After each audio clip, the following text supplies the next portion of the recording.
Memuji memuliakan Tuhan. Kita ada di minggu pertama di bulan Juli ini. Percaya apa yang menjadi doa-doa kita sepanjang bulan ini Tuhan kabulkan. Amin. Haleluya. Nah, kita kan belajar firman Tuhan pada saat ini. Kita membuka kitab kita di dalam Injil Matius pasal 5 ayat yang kelima. Injil Matius 5 ayat yang kelima. Kita membaca sama-sama satu ayat ini. Saudara bisa lihat di Alkitab saudara. Kalau bisa dijangkau bisa baca di depan. Kita baca sama-sama ya. 1, 2, 3. Berbahagialah orang yang lemah lembut, karena mereka akan dimiliki bumi. Puji Tuhan. Nah, Bapak Ibu Saudara kekasih, ini adalah khotbah Tuhan Yesus di bukit. Dari pasal 5 ini sampai pasal yang ke-7. Nah, di dalam khotbah Tuhan Yesus di bukit ini sesungguhnya Tuhan Yesus berbicara tentang kualitas hidup orang percaya, kualitas hidup orang Kristen itu perlu atau betul-betul itu ditanamkan di dalam kehidupan kita. Nah, di dalam bacaan kita saat ini Matius pasal 5 ayat yang kelima mengatakan, berbahagialah orang yang lemah lembut, karena mereka yang memiliki bumi. Kata lemah lembut di situ, jangan sampai kita membayangkan seperti orang yang lemah, mulai yang ngomongnya seperti ada cerita orang Jawa, kalau diinjak kakinya dia bilang, mas, permisi mas, kaki mas di atas, kakiku di bawah. Bukan seperti itu, nah, tapi ada juga orang Jawa yang jahat tentunya ya. Nah, puji Tuhan. Nah, untuk itu kita akan melihat sebagai pendahuluan beberapa yang perlu kita belajar di sini tentang kata lemah lembut. Kata lemah lembut yang pertama di sini punya pengertian satu, mereka yang berlindung padanya. Itu bagian pertama. Ya, channel nomor 2 dari sini. Ya. Jadi kita lihat ini adalah kata lemah lembut yang pertama itu adalah mereka yang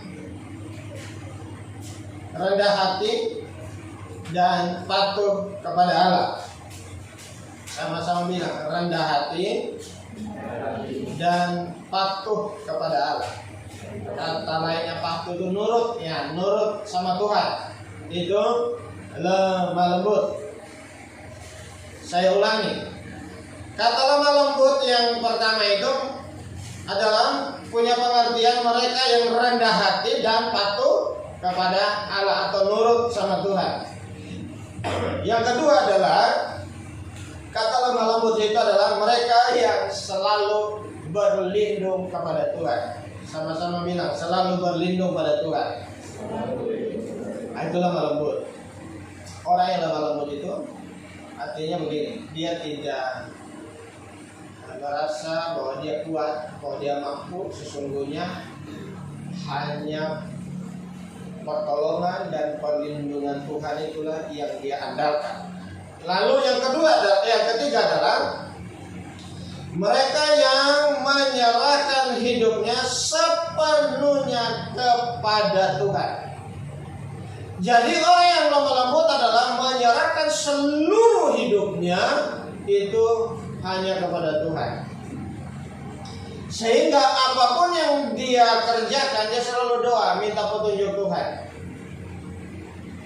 Dia selalu tanya Tuhan. Daud, kalau pernah baca kisah tentang Daud, itu waktu dia berperang melawan musuh, dia doa kayak doa, Tuhan, apakah Tuhan izinkan saya untuk berperang, atau Tuhan mau menyerahkan sama saya di musuh ini? Lalu Tuhan bilang, maju, aku beserta dengan kamu. Dia maju dan dia menang.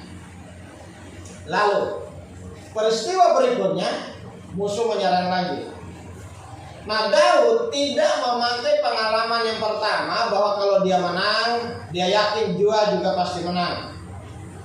Karena Tuhan tolong dia, tapi dia tetap tanya Tuhan. Tuhan, lalu Tuhan sudah kasih menang sama saya. Kali ini, apakah Tuhan izinkan saya untuk melawan musuh ini? Tuhan bilang sama dia, maju tetapi buat strategi perang. Nah, coba lihat. Waktu pertama Tuhan belum bicara detail sama dia, pokoknya maju. Tapi waktu kedua, ini Tuhan bicara sama dia, ini harus buat strategi perang. Itu luar biasa. Strateginya apa? Buat gerakan melingkar. Kemungkinan begini, bikin letter U. Ada yang ke sana, ke kanan, ada yang ke kiri, ada yang bagian tengah. Lalu Tuhan bilang begini, nanti kau dengar, kalau sudah bunyi itu pohon terkatau, mungkin ditiup angin atau ada ulat yang makan daunnya. Kan ada lagu apa ini? Pohon murbai. Dewa pohon murbai bunyi, ku tahu gerakan Allah mulai. Kalau gitu kan? Nah, sudah pernah lihat pohon murbai? Kalau belum pernah lihat, datang sama saya kasih tunjuk. Itu jadi bonsai. Saya ambil dari taman, saya masih lestarikan sebuah pohon supaya ada ceritanya. Ternyata daunnya itu obat hasil, kita tidak cerita obat. Nah, jadi itu buat waktu Tuhan, waktu daun pertanyaan buat gerakan melingkar, dan Tuhan kasih kemenangan. Apa yang saya bilang begini? Orang yang memiliki kelembutan hati, dia selalu tanya sama Tuhan, mengandalkan Tuhan, menyerahkan hidupnya sama Tuhan. Jadi apa yang Tuhan bilang sama dia, dia mesti kerja. Itu orang memiliki kelembutan hati. Amin. Jadi bukan maunya sendiri, tapi selalu mohon petunjuk sama Tuhan. Haleluya. Satu kali ada teman, dia bawa pacarnya sama Pak Gembala.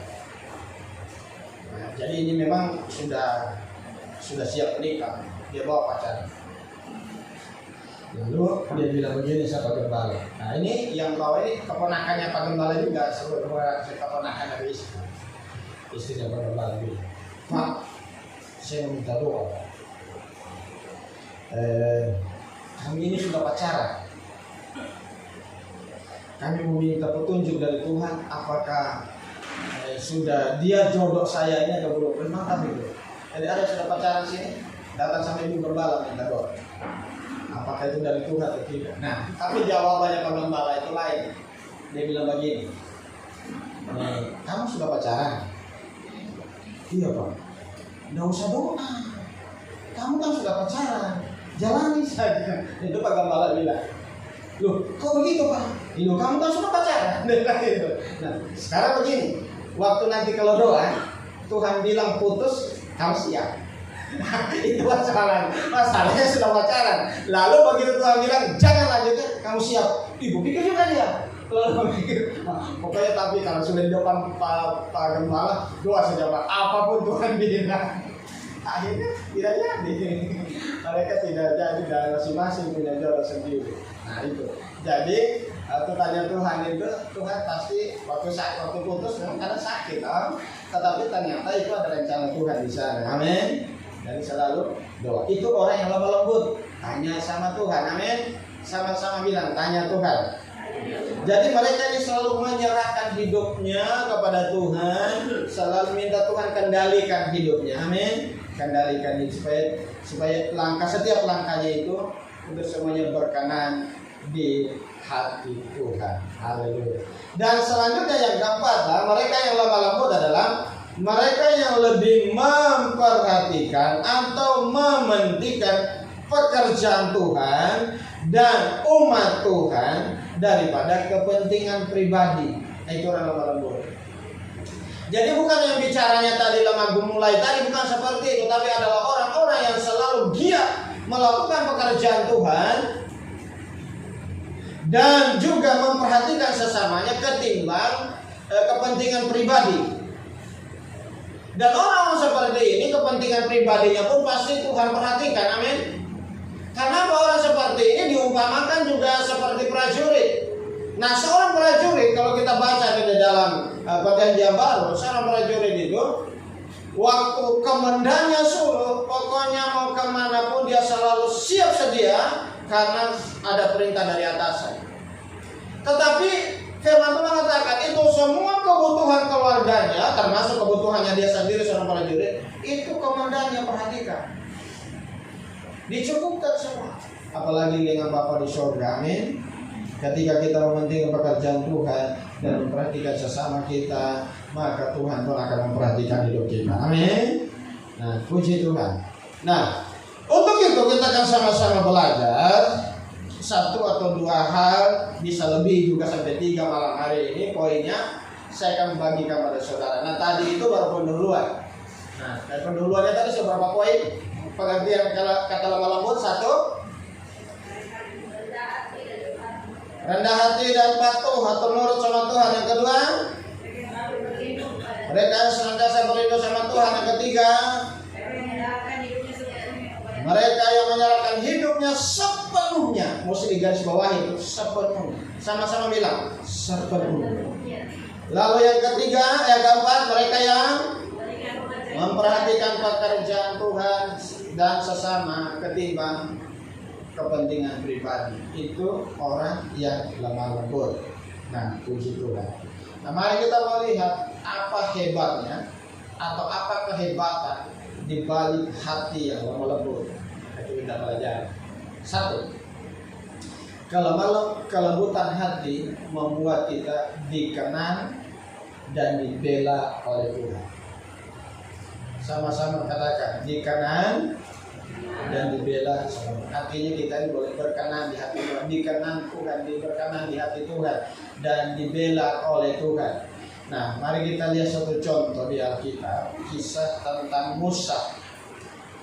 Bilangan 12 ayat 3 dikatakan demikian, sampai ayat 8 saya bacakan buat saudara. Adapun Musa ialah seorang yang sangat lembut hatinya, lebih dari setiap manusia di atas muka bumi. Lalu berfirmanlah Tuhan dengan tiba-tiba kepada Musa, Harun dan Miriam, keluarlah kamu bertiga ke kemah pertemuan.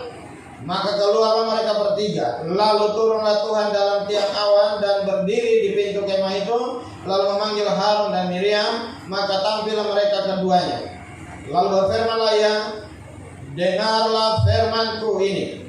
Jika di antara kamu ada seorang nabi, maka aku Tuhan menyatakan diriku kepadanya. Dalam penglihatan, aku berbicara dengan dia dalam mimpi.